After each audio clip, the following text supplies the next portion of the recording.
就在爭取中高聲叫喊，是個劇變的一刻。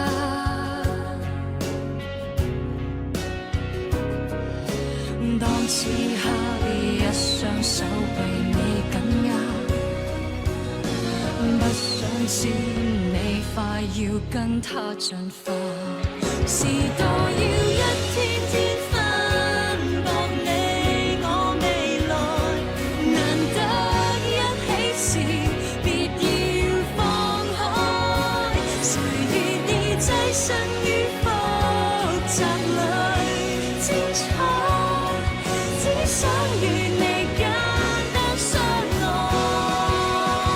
時代裏太多恐懼，太多悲劇要擦來，難得擁緊時別再放開，無謂再分心於選擇裏，至少這一秒跟前是我。只求被愛，單純地愛。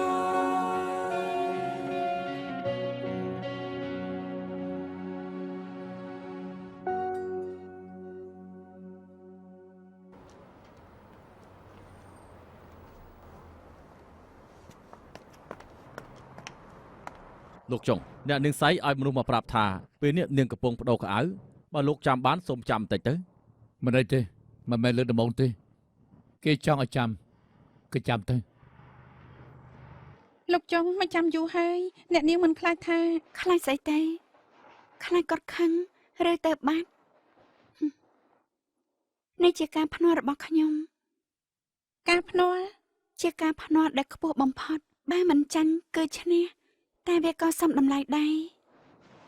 តួខ្ញុំមិនយល់សម្ដីអ្នកនាងតែជឿថាជារឿងសំខាន់ហើយអ្នកនាងដាក់ភ្នាល់អីដែរ ក្តីសុខមួយជីវិតអ្វីដែលបានមកដោយស្រួលស្រួលយើងមើលមិនឃើញតម្លៃខ្ញុំចង់ឲ្យគាត់ដឹងថាខ្ញុំមានតម្លៃប៉ុណ្ណាចូលមក អ្នកនាងសៃមានមនុស្សឈ្មោះហូប៉ៃឆាងមកសូមជួបអ្នកនាង ខ្ញុំមិនចង់ជួបអ្នកណាឲ្យគេទៅវិញចុះ បាទ ឲ្យឈប់សិនឲ្យគេចូលមកល្អជាង បាទ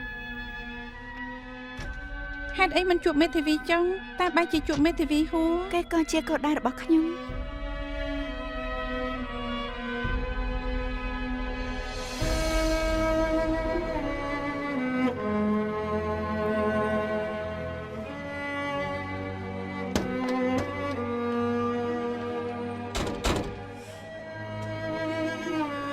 លោកក៏មកដែរ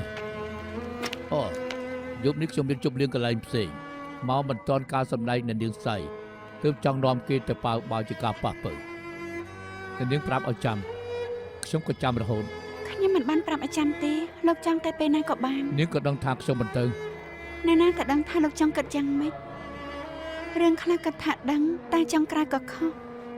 ដើម្បីកុំឲ្យខុសច្រំដែរទើបខ្ញុំមិនស្មានល្អជាងសប្តាហ៍ថ្ងៃនេះខ្ញុំធ្វើនៅអ្វីដែលខ្លួនឯងពេញចិត្ត អ្នកនាងសៃទៅបានហើយនៅ បានហើយ សូមទៅផងខ្ញុំទៅហើយនៅ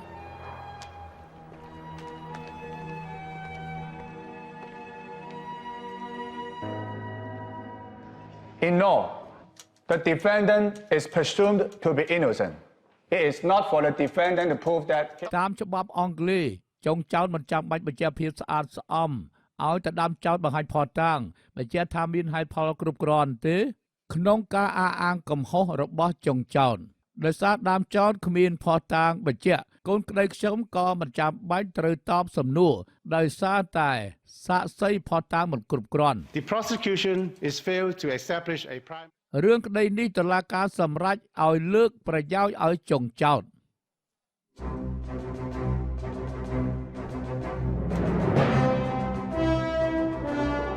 យើងសពការរងចាំ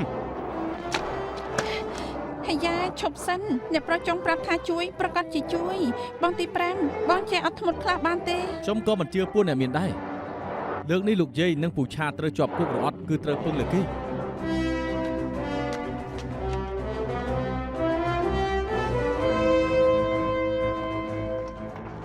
ចាំមិនហើយលទ្ធផលកាត់ក្តីលោកយាយជាមួយពូឆាយ៉ាងម៉េចទៅហើយ ពួកគាត់ជាប់គុកមិនបានទេ សម្មានថាគុណប្រុសចង់ជួបបានពូកែដូចជាពួកគេចង់ក្រោយក៏អត់បានការស្ដាយណាស់ដែលពូយើងខំទុកចិត្តខ្ញុំមិនបងថ្លៃមួយទ្វាឲ្យទេអ្នកណាថាខ្ញុំទាទោះខ្ញុំមិនពូកែដូចប៉ាតែរឿងក្តីនេះក៏ត្រូវតែឈ្នះដែរពួកគេឈប់ប្តឹងហើយសាស័យផុសតាំងមិនគ្រប់គ្រាន់ចង់ចាត់មិនចាំបាច់តបក៏បំបត្តិចោលថ្លៃសំណងក៏មិនចាំបាច់ឲ្យដែរ បែបនេះអត់បារម្ភហើយ មិនក៏លោកពូកែម្លេះដល់បរទេសខ្លាចបើគេចង់ប្តឹងយើងតើតែយើងមានសាស័យនិងផុសតាំងឲ្យបានច្រើនតែធានអង់គ្លេសគ្មានផុសតាំងបញ្ជាក់ថាលោកជ័យជាមួយនឹងពូចាបានបំផ្លាញទ្រព្យសម្បត្តិគេតែមានអ្នកឃើញទីហ៊ានបាក់ឡានរបស់គាត់គ្រាន់តែគិតក៏ដឹងលទ្ធផលដែរអញ្ចឹងទើបខ្ញុំប្រាប់ថាទោះបីជាមិនតបក៏យើងអាចឈ្នះបានដែរបានហើយនិយាយក៏មិនដឹងដែរ សរុបទៅគេចាប់រឿងទុកថាល្អហើយ អរគុណអ្នកប្រុសចុងហើយខ្ញុំគ្រាន់តែធ្វើអ្វីដែលគួរធ្វើខ្ញុំចង់ប្រាប់លោកឲ្យដឹងថាខ្ញុំចាំបន្តទៀតលែងបានហើយរឿងក្តីនេះត្រូវតែចាត់ការឲ្យបានលឿនបំផុតតើលោកយល់ដែរទេបាទខ្ញុំយល់ហើយអរគុណលាសិនហើយ Mr. Robertson លោកចុក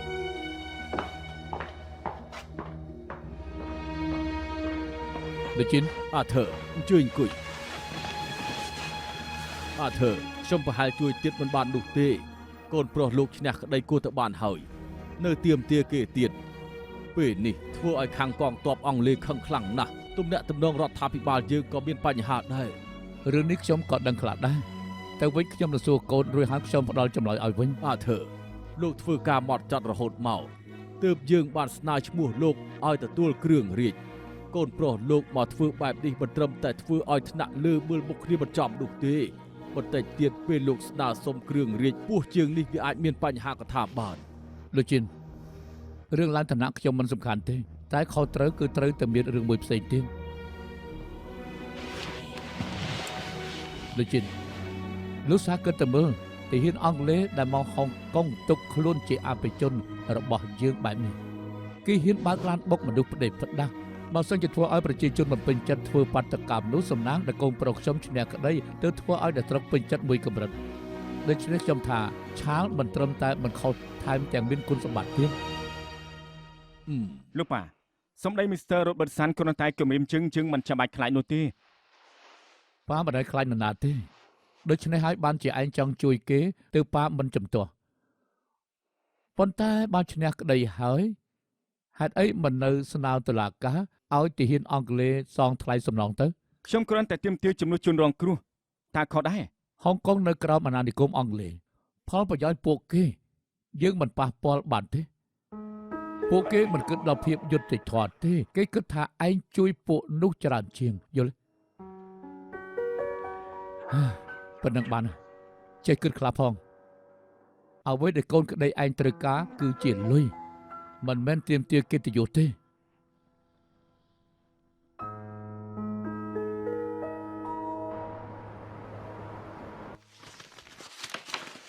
លុយទាំងនេះលុយនេះទុកជាថ្លៃព្យាបាលនឹងសំណងលោកនិយាយស្អីជនបរទេសអស្ចារ្យណាស់ទៅហ៎ឈឺតែហ៊ានវាយ៉ាងម៉េចបកមនុស្សរបួសហើយគ្រាន់តែបងលុយហ្នឹងហ៎មេទ្វីចុងថ្ងៃមុនថាប្តឹងបន្តអ្មេចក៏សុកស្រាប់តែមានលុយនេះលោកក្បាត់ពួយជើងទៅលួចសម្រួលមែនទេគិតថាលុយនេះអាចចាស់ក្បាលពួយជើងបានទេកុំយល់ច្រឡំខ្ញុំគ្រាន់តែធ្វើតាមពាក្យណែនាំលោកប៉ាវិភាគរឿងក្តីនេះម្ដងទៀតផលប៉ះពាល់កងទ័ពអង់គ្លេសគឺស្មើនឹងលូកលាន់នយោបាយដូច្នេះបានត្រឹមតែសម្រួលនៅក្រៅសវនាការយើងទាមទារសំណងថ្លៃព្យាបាលក៏បានដែរមិនចាំបាច់បារម្ភទេបានអ្នកប្រុសធំនិយាយបែបនេះយើងជឿគាត់ទៅមិនបានពួកយើងមិនមែនខុសព្រមស្រួលចាំមិនបានបើលោកមិនហ៊ានប្តឹងយើងនឹងជួលអ្នកផ្សេងលុយទាំងនេះយើងមិនទទួលទេពូឆាកុំទទួលអីជីនមួយសុយកុំខំទៅដល់ទៀតអីលោកគិតដល់លោកជ័យនឹងពូឆាខ្លះផងទៅលោកជ័យត្រូវការការព្យាបាលខ្លួនពូឆាក៏ចិញ្ចឹមគ្រួសារទៀតបេដាសុយប្រពន្ធខ្ញុំចិត្តឆ្លងទន្លេហើយមានកូនច្រើនអ្នកត្រូវចិញ្ចឹមទៀតបើមានរឿងជាមួយពួកបរទេសថ្ងៃក្រោយចង់លក់ដូរក៏វាពិបាកដែរមេធាវីចុងខ្ញុំមិនប្តឹងទេបានលុយប៉ុណ្ណឹងខ្ញុំក៏អស់ចិត្តពេកហើយទៅហើយពូឆាបានលុយហើយមនុស្សជាតិត្រូវពិការវាជួយទៅធោះហើយបើខ្ញុំឲ្យលុយលោកទ្វីដងលោកព្រមឲ្យខ្លួនឯងពិការទេ มันពាក់ព័ន្ធនឹងអ្នកប្រុសទេ កុំជឿអីហាមនឹងជឿជាមួយមនុស្សបែបហ្នឹងទៀតចាំទុកពួកអ្នកមានគ្មានអ្នកណាម្នាក់ល្អនោះទេតែជឿរឿងលួចឲ្យឯងសម្រេចចុះទៅយើង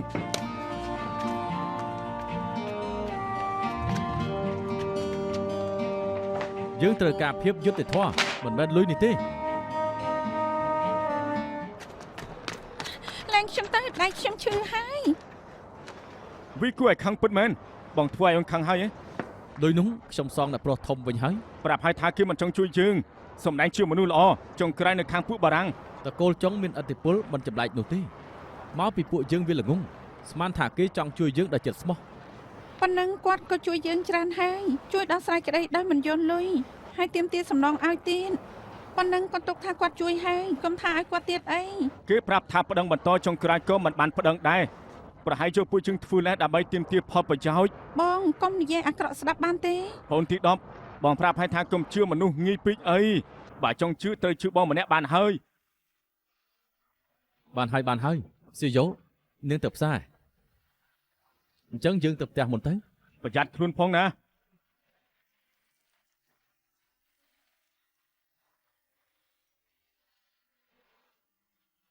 ស៊ីយ៉ូ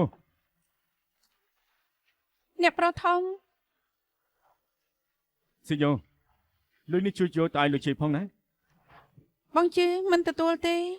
កុំអីល្អជាង គេបន្ទោសខ្ញុំមិនថានោះទេតែលុយនេះគឺជារបស់លោកជ័យហ៊ួនខ្ញុំចង់ឲ្យគាត់ទទួលការពិតទៅរឿងក្តីគឺអាចស៊ូឡើងសាវនាការនៅមានឱកាសទៀតប៉ុន្តែតែហ៊ានមានឥទ្ធិពលមិនព្រមឈប់នោះទេចង់ធ្វើបាបពួកនាងក៏មិនពិបាកដែរដល់ពេលនោះពូឆាមិនអាចលួចអីវ៉ាន់តែជឿនឹងត្រូវគេទម្លាក់ មិនស្មានថាធ្ងន់ធ្ងរដល់ម្លឹងសោះ ច្បាប់ឲ្យគ្រប់គ្នាមានសិទ្ធិស្មើគ្នាតែការពិតមិនចឹងទេអ្នកមានឥទ្ធិពលអាចនៅលើច្បាប់ហើយអ្នកក្រដូចជាពួកយើងក៏មិនខុសពីសម័យសង្អាតដែរសង្គមឥឡូវគឺអញ្ចឹង លោកនិយាយអីខ្ញុំស្ដាប់មិនយល់ទេ សុំទោសណាដែលមករំសាយដាក់នាង ខ្ញុំដឹងថារឿងខ្លះលើលោកមិនសូវយុត្តិធម៌ទេប៉ុន្តែអ្នកបងជាមនុស្សមានមេត្តាហើយព្រមចេញមុខជំនួសអ្នកក្រដូចយើងប៉ុណ្ណឹងគ្រប់គ្រាន់ហើយ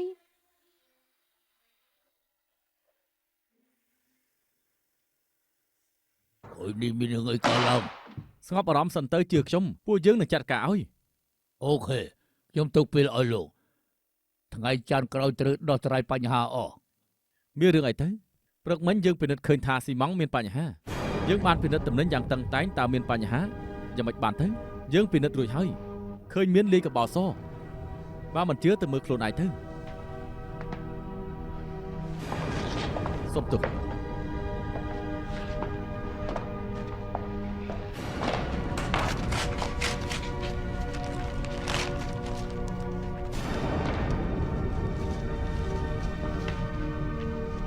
មិនក៏អញ្ចឹងឃើញលោកជាមិត្តម៉ាក់ទី2ទើបខ្ញុំទុកចិត្តពេលនេះសូម្បីតែក្រុមហ៊ុនយើងក៏ខាតបង់ដែរអ្នកណាជាអ្នកទទួលខុសត្រូវខ្ញុំជឿថាតំណែងដែលកំងមកមានស្តង់ដារបញ្ហាកើតឡើងពីត្រង់ណា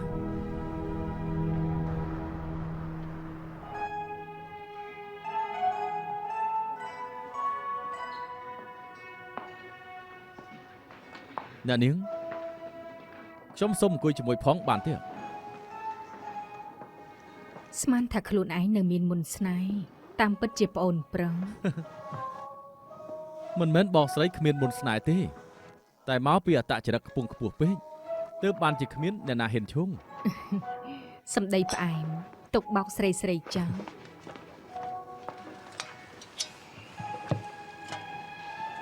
សុំតែក្តៅមួយ ចា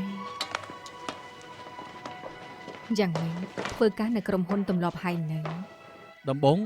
ដែលទទួលការងារពីរដ្ឋក៏ធ្វើឲ្យតានតឹងខ្លះហើយបូកថែមទាំងរឿងស៊ីម៉ង់ទៀត ឮថាទិញបន្តពីយើហុយមែនទី បងយើហ៊ុយត្រូវខាតបង់រឿងនេះច្រើនខ្លាំងណាស់ ខាតប្រមាណ តួលេខពិតមិនទាន់ដឹងទេ ធម្មតាគេជាមនុស្សម៉ត់ចាញ់មិនគួរឆ្លោះឆ្លួយទីហេតុអីបានប្រហែលយ៉ាងនេះ អ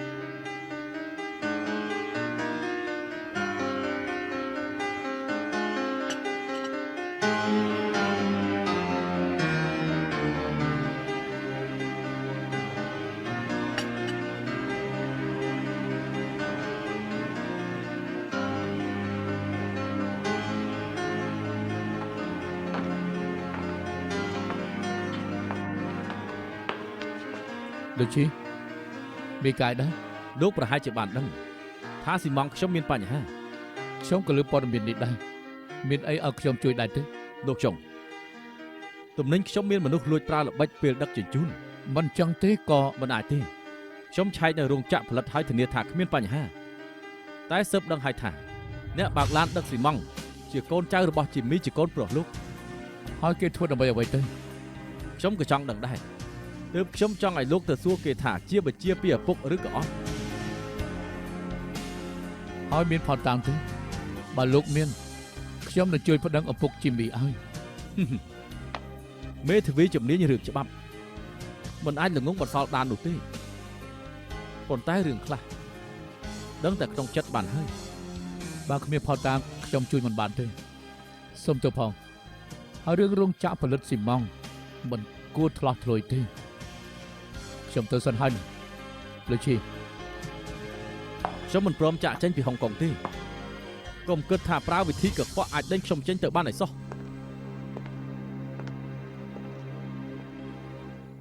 ប្រាប់យើងមកស៊ីម៉ង់ឈីយ៉ូហ៊ុយមានលេខកំបោរសជាស្នាដៃឯងមែនទេ ពាក់ព័ន្ធអីជាមួយខ្ញុំទៅខ្ញុំសង្ស័យថាគេមានសត្រូវផ្សេងទើបត្រូវគេមកសងសឹកអញ្ចឹង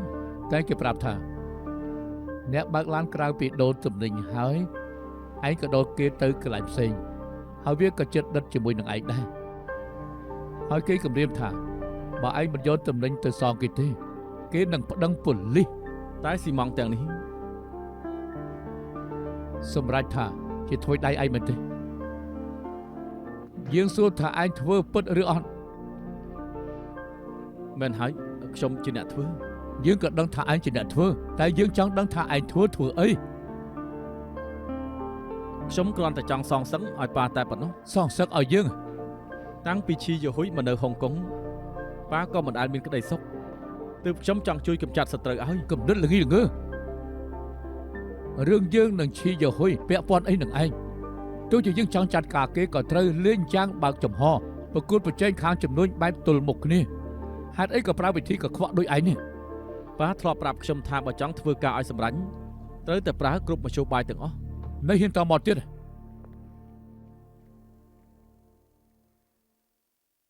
តែមិនបាច់ខ្លាចទេបើឈីយ៉ូហ៊ុយមានផតតាំងគេទៅប្តឹងយូរហើយម្យ៉ាងទៀតអ្នកបើកឡានដឹកស៊ីម៉ង់នេះឯងដេញវាចេញហើយនៅ ខ្ញុំឲ្យថ្លៃបបិទមាត់ហើយ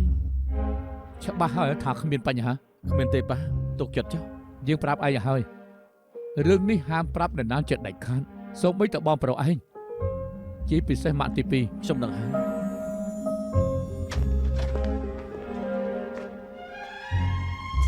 ម៉ាក់ទី2 ជីមីឯងចេញសិនទៅ បាទប៉ា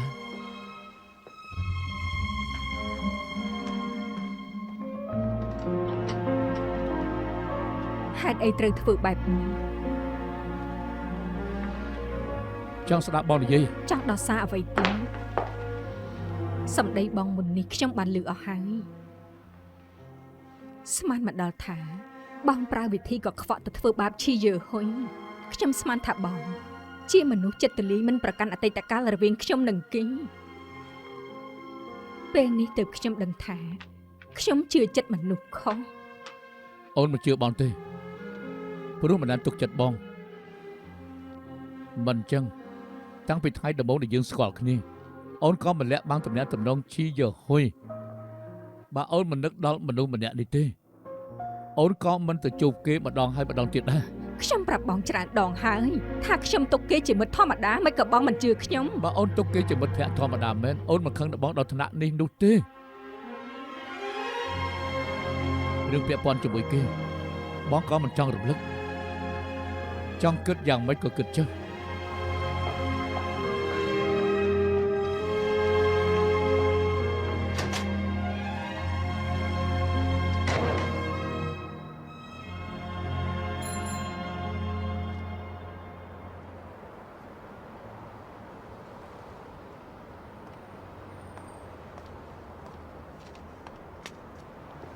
តាលោកចង់មកមើលហ៊ីមែនទេសង្ស័យមកខុសពេលហើយស្អែកចាំមកម្ដងទៀត ទៅជាមួយខ្ញុំបន្តិចបានទេ មិនបាន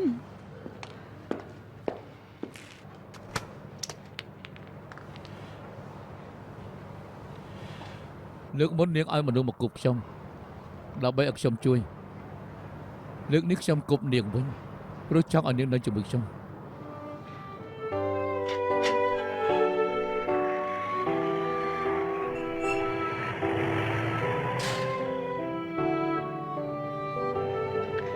នេះជាផ្ទះលំហែរដូវក្តៅបើមានថ្ងៃសម្រាប់យូរពួកយើងគឺតែងតែមកទីនេះ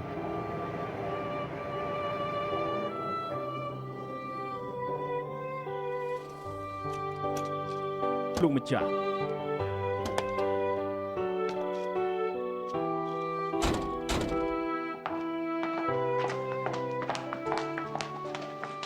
សូមទូលលោកម្ចាស់មិនដឹងថាលោកម្ចាស់អញ្ជើញមក មិនអីទេមិនចាំបាច់បំរើទេនាំគ្នាទៅដេកចុះ រាត្រីសួស្តី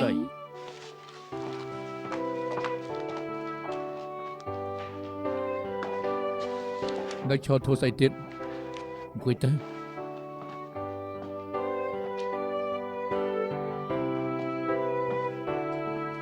នាងនៅមានការសម្ដែងទៀតសម្លេងសំខាន់ណាស់ដូច្នេះមិនសមនឹងការផឹកស្រាទេ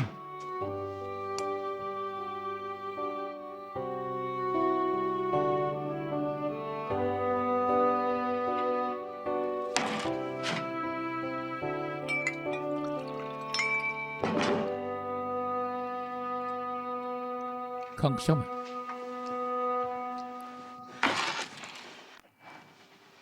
គួរដែរទេ គួរណាស់ព្រោះនាងស្រឡាញ់ខ្ញុំ ពេលមុនអាចមែន មិនអាចទេតែជាការពិតក្នុងចិត្តនាង មែន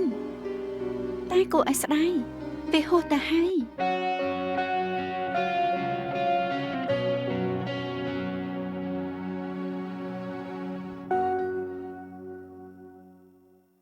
ស្ដាប់ឲ្យច្បាស់ណាស់លោកចុងពេលនេះខ្ញុំឈប់ស្រឡាញ់លោកទៀតហើយ ខ្ញុំនឹងធ្វើឲ្យនាងស្រឡាញ់ម្ដងទៀត ឆ្លុកវង្វេងនឹងខ្លួនឯងហើយ ខ្ញុំជឿជាក់ មានចំណឿចិត្តពេកអាចធ្វើឲ្យបាត់បង់ ខ្ញុំសុខចិត្តបាត់បង់ដូចជាមួយនាង មេធាវីចុងខ្ញុំប្រកាសមិនឈ្នះលោកទេតែហ្គេមនេះក៏តែចាប់បានហើយ ខ្ញុំចង់ឲ្យយើងចាប់ផ្ដើមជាថ្មី លោកចង់ចាប់ផ្ដើមក៏ចាប់ផ្ដើមបាននេះសុំទោសខ្ញុំចង់ទៅវិញហើយ ខ្ញុំនិយាយមិនទាន់ចប់ទេ ខ្ញុំមិនចង់ស្ដាប់ យករបស់នេះទៅវិញ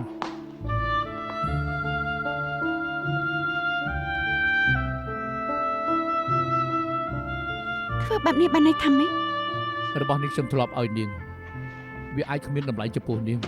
ហើយក៏ជាទឹកចិត្តខ្ញុំចង់ឲ្យនាងរក្សាវាទុកកុំយកមកដេញថ្លៃទៀតអីរក្សាទុកឲ្យបានល្អទៅ បើខ្ញុំព្រមទទួលខ្ញុំអាចទៅបានមែនទេ មែន បានខ្ញុំព្រមទទួល អរគុណ កូនអុកប្រអប់នេះជារបស់ខ្ញុំហើយមែនទេ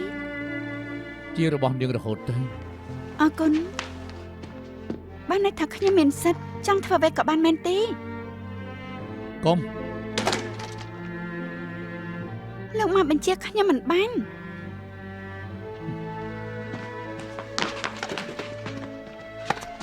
យកទៅ មិនយក ប្រាប់ឲ្យយក ខ្ញុំមិនយកទេលែងខ្ញុំ ត្រូវទៅយក លែងខ ប្រាប់ ខ្ញុំ ឲ្យយក លែង លឺដែរទេ លែងខ្ញុំទេ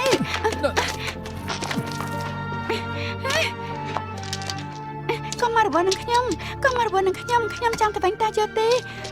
ខ្ញុំស្អប់លោកកុំមករកខ្ញុំទៀត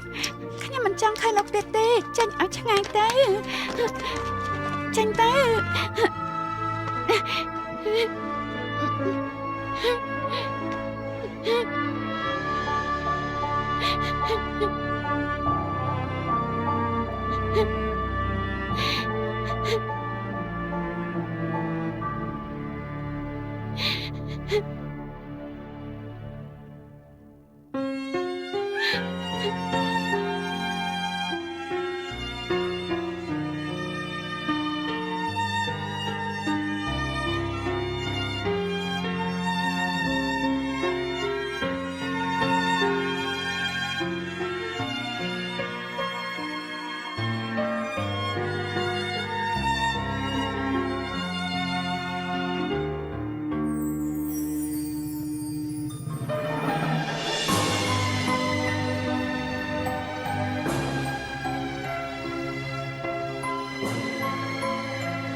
ហើយទៅកុំមករវល់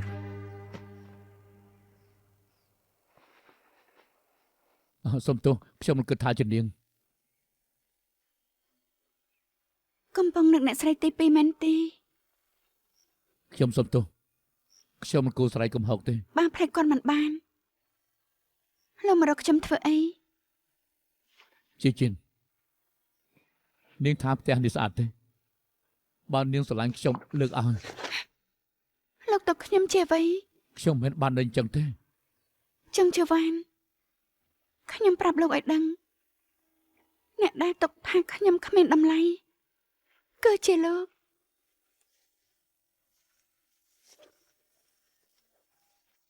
ខ្ញុំមិនគិតចឹងទេខ្ញុំដឹងថានាងមិនចង់បានទ្រព្យសម្បត្តិតែរបស់ខ្លះខ្ញុំក៏ឲ្យនាងមិនបាន លោកឲ្យអ្វីខ្ញុំបានខ្លះហើយគិតថាខ្ញុំចង់បានអ្វីពីលោកខ្ញុំដឹងថាលោកមានប្រពន្ធ3នាក់ហើយអ្នកដែលលោកស្រឡាញ់ជាងគេគឺជាអ្នកស្រីទី2តែដែលខ្ញុំមកស្និទ្ធស្នាលជាមួយនឹងលោកគ្រាន់តែសង្ឃឹមថាលោកស្រឡាញ់ខ្ញុំដល់ចិត្តស្មោះខ្លះប៉ុណ្ណោះ ហើយគិតថាខ្ញុំមិនស្រឡាញ់នាង បើលោកស្រឡាញ់ខ្ញុំដល់ចិត្តស្មោះលោកក៏មិនយកផ្ទះមកស្នាបែបនេះដែរ ហើយខ្ញុំធ្វើយ៉ាងម៉េចទៅ ខ្ញុំមិនដឹងទេថាខ្លួនឯងអាចធ្វើអ្វីបានលើសពីនេះ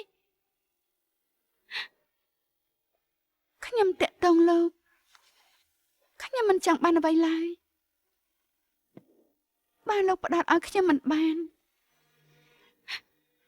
ខ្ញុំមិនទាមទារអ្វីពីលោកទេខ្ញុំព្រមចោលកិត្តិយសខ្ញុំទុកថាខ្លួនឯងគ្មានរូបរាងក៏បាន ជាជិន បើចង់ឲ្យប្រុសដូចជាលោកមកស្រឡាញ់ខ្ញុំវាមិនអាចទៅរួចមែនទេអរគុណដែលជប់មិញធ្វើឲ្យខ្ញុំដូចបាននៅក្នុងក្តីសម័យតែខ្ញុំដឹងថាមិនយូរក៏ត្រូវភ្ញាក់ឡើងខ្ញុំត្រូវទៅវិញហើយ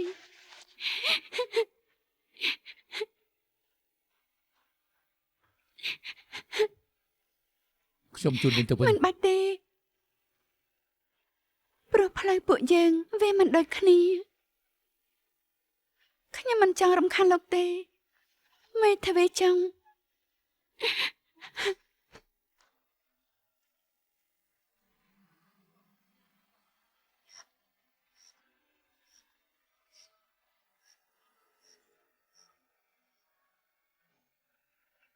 ឡើងឡាន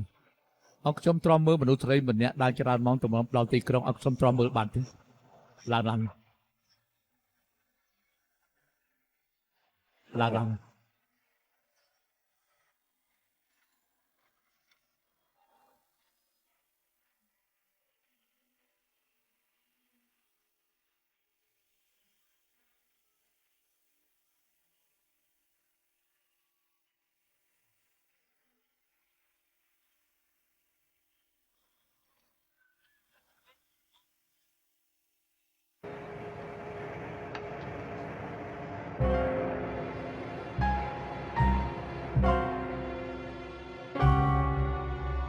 បងមិនមកផ្ទះមិនក៏មិនប្រាប់ឲ្យខ្ញុំដឹងផងខ្ញុំបារម្ភស្ទើរស្លាប់ ភ្លាមស្រាប់តែមានការដល់ម៉ោងបងទៅសិនហើយណា ឡានមកចាំហើយយប់នេះជួបគ្នា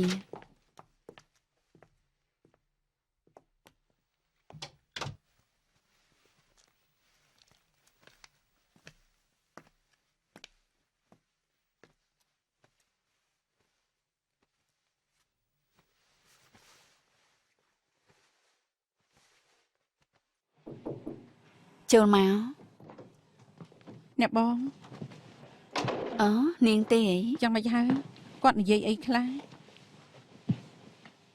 អ្នកណានិយាយអី យប់មិញលោកបងទៅណានៅជាមួយអ្នកណា ចង់ដឹងមិនក៏មិនសួរគាត់ខ្លួនឯង ខ្ញុំមិនដូចបងទេទោះយ៉ាងណាបងជាអ្នកស្រីធំ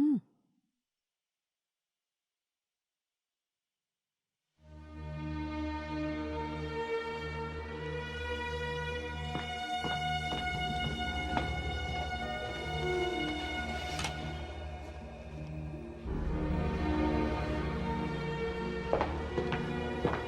អ្នកបងយប់មិញលោកបង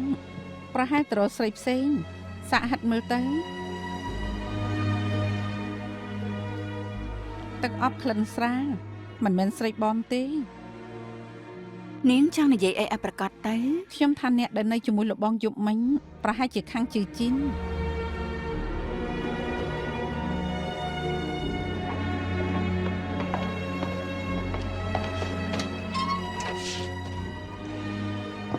អញ្ជើញចាំមកផ្លែនបាត់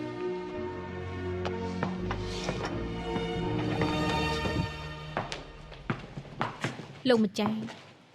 ទឹកតែស្អី ព្រឹកនេះអ្នកស្រីទី2ប្រាប់ថាឈឺកទើបខ្ញុំឆុងសម្បកក្រូចអំបិលជូនគាត់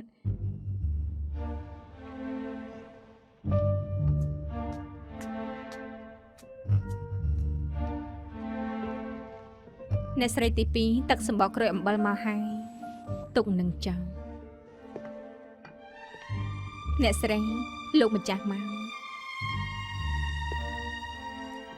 ខ្ញុំទៅសិនហើយលោកម្ចាស់អ្នកស្រី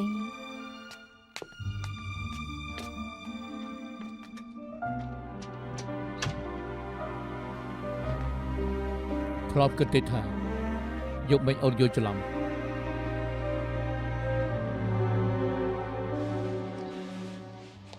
បើចង់យល់ច្រឡំតទៀត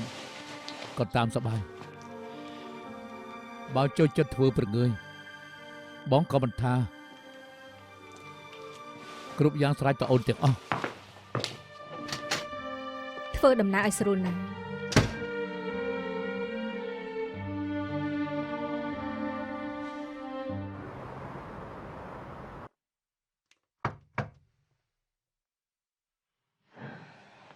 អ្នកណា គឺខ្ញុំ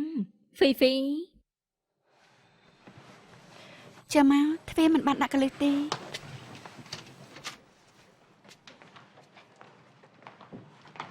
ហ្វីហ្វី បើមិនតាន់គេងទេ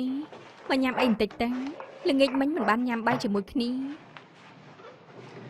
ខ្ញុំលេបមិនចូល មានរបស់មួយយ៉ាងបាននាងឃើញច្បាស់ជាចូលចិន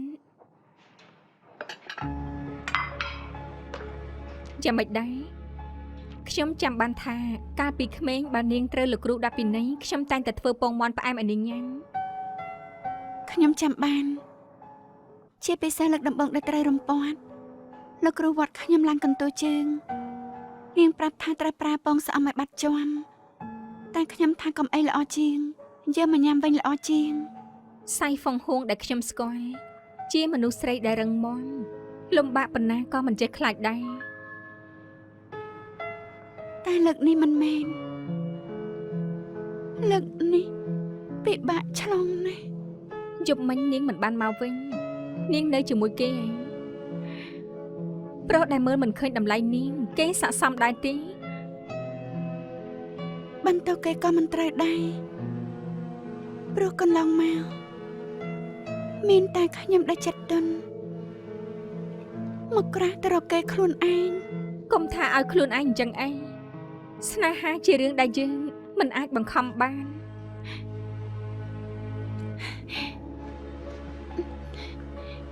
ហ្វីហ្វីដានាងយកស្រាមកដើម្បីផឹកជាមួយខ្ញុំមែនទេយើងមកផឹកជាមួយគ្នាទេមកផឹកស្រាឲ្យស្វឹងតែខ្ញុំអាចកេងលក់ថ្ងៃស្អែកពេលភ្ញាក់ឡើងគ្រប់យ៉ាងនឹងប្រកក្តីវិញមកយើងផឹកជាមួយគ្នា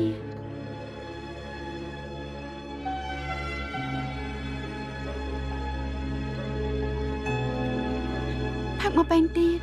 មក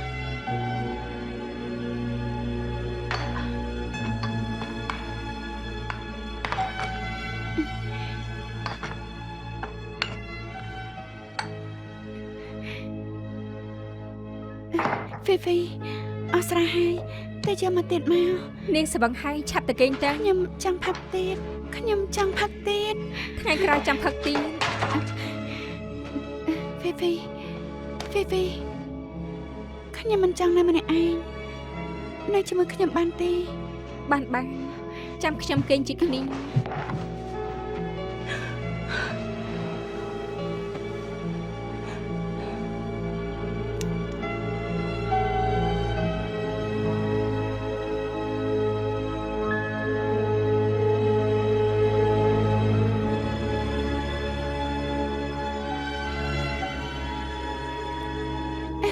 ហើយទៅកុំរវល់ កុំតែ គ្មានអីទេគ្រាន់តែយល់សប្តិអាក្រក់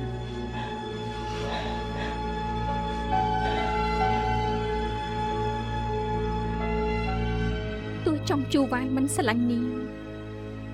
តែថ្ងៃណាមួយនាងនឹងបានជួបអ្នកដែលស្រឡាញ់នាងដោយស្មោះហើយនាងក៏មិនបាច់យល់សប្តិអាក្រក់ទេ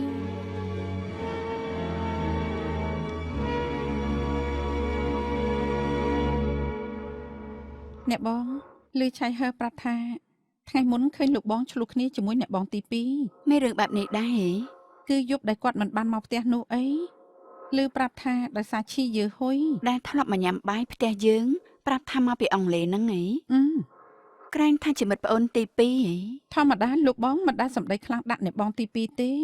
ហើយសុកមកឆ្លោះគ្នាព្រោះតែមិត្តម្នាក់បងមិនយល់ថាចម្លែកទេហ៎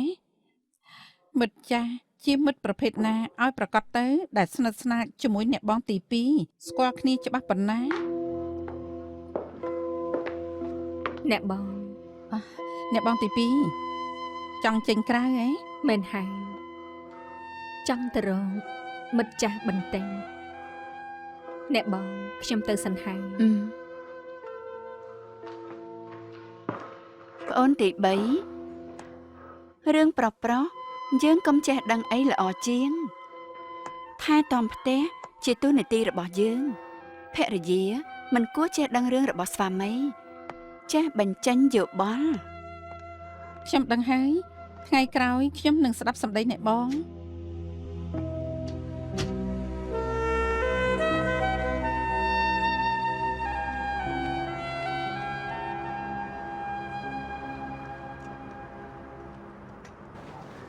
ចង់ញ៉ាំអីដែរ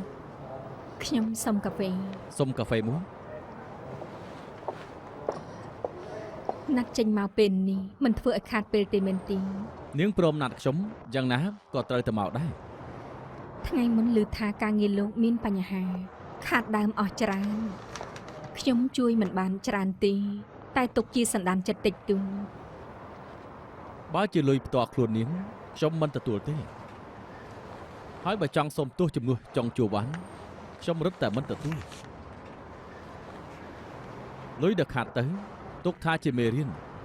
ដាស់តឿនឲ្យចេះមើលមនុស្សច្រើនជាងនេះ ចង់ជួវ៉ានធ្វើការប្រកាន់សច្ចធម៌មិនដែលប្រើវិធីកខ្វក់ជាមួយអ្នកណាតែលើកនេះដល់ថ្នាក់ប្រើល្បិចធ្វើឲ្យលោកខាតដើមច្រើននិយាយទៅព្រោះខ្ញុំជាដើមហេតុ គិតថាគេធ្វើបាបខ្ញុំព្រោះតែប្រច័ណ្ឌអញ្ចឹងបើអញ្ចឹងពិតមែនខ្ញុំល្មមអាចយល់ប៉ុន្តែអ្វីដែលខ្ញុំបានឃើញខុសពីការនាងគិត លោកបានឃើញអ្វីខ្លះ យប់មិញនេះគេអត់បានទៅផ្ទះមែនទេ យប់នោះខ្ញុំឆ្លុះជាមួយគាត់ខ្លាំងធ្វើឲ្យគាត់ច្រឡំឮថាចេញពីផ្ទះដាច់យំហើយលោកបានឃើញអ្វីខ្លះ ថ្ងៃនោះពេលព្រឹកខ្ញុំមកញ៉ាំបាយទីនេះឃើញឡានគេបើកកាត់មកតាមនេះហើយមើលឃើញយ៉ាងច្បាស់ថាគេជាមួយនឹងសៃហ្វុងហួននៅក្នុងឡានពួកគេនាំគ្នាទៅណាហើយបើសិនជាយប់នោះគេមិនបានទៅផ្ទះពិតមែនបានន័យថាយប់នោះពួកគេនៅជាមួយគ្នា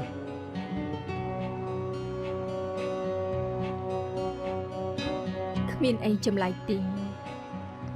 ខ្ញុំដឹងច្បាស់ហើយថាត្រូវកើតឡើងវាអាចជាប្រផ្នូលគាត់ជាមួយសៃហ្វុងហួងពាក់ព័ន្ធគ្នាមករហូត នាងមិនខឹងទេ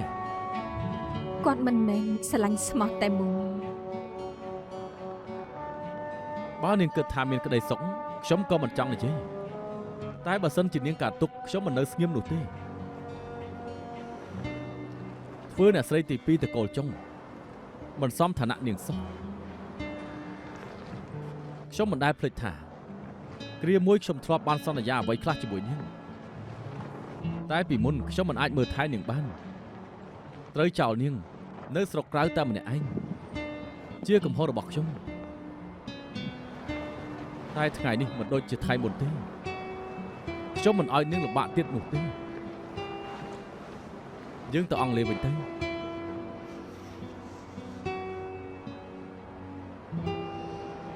អរគុណដែលបារម្ភ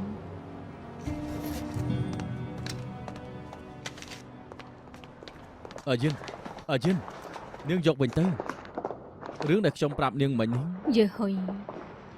រឿងហួសទៅហើយមិនអាចត្រឡប់វិញទេលោកបំភ្លេចអតីតកាលឲ្យអស់ទៅ រឿងពួកយើងខ្ញុំមិនអាចបំភ្លេចបានទេនាងធ្វើបានទេបើនាងព្រមចោលឋានៈអ្នកស្រីទី2ខ្ញុំក៏ព្រមចោលការងារនៅទីនេះចង់ជួវ៉ាន់មើលមិនឃើញនាងសំខាន់មិនសមឲ្យនាងស្រឡាញ់ អ្នកដែលមិនសមគឺខ្ញុំពីមុនខ្ញុំបោះបង់លោកមិនមែនលោកបោះបង់ខ្ញុំកាលនោះយើងពីរនាក់លួចរត់ទៅជាមួយគ្នាព្រោះគិតថាស្នេហាសំខាន់បំផុតចុងក្រោយខ្ញុំក៏ទ្រាំមិនបានខ្ញុំទ្រាំលំបាកជាមួយលោកមិនបានហើយចេតនាឲ្យមេដាមកទទួលខ្ញុំទៅវិញ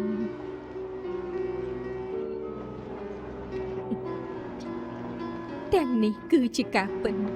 លោកនៅគិតថាខ្ញុំមានតម្លៃទៀតទេ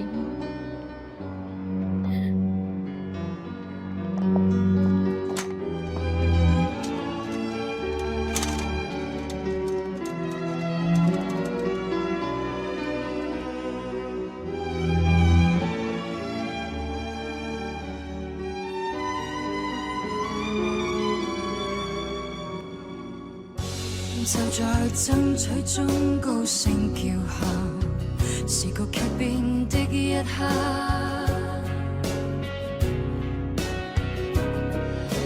當此刻一雙手被你緊握，不想知你快要跟他進化，時代要一天天分薄你我未來。難得一起時，別要放開。誰願意躋身於複雜裏，精彩。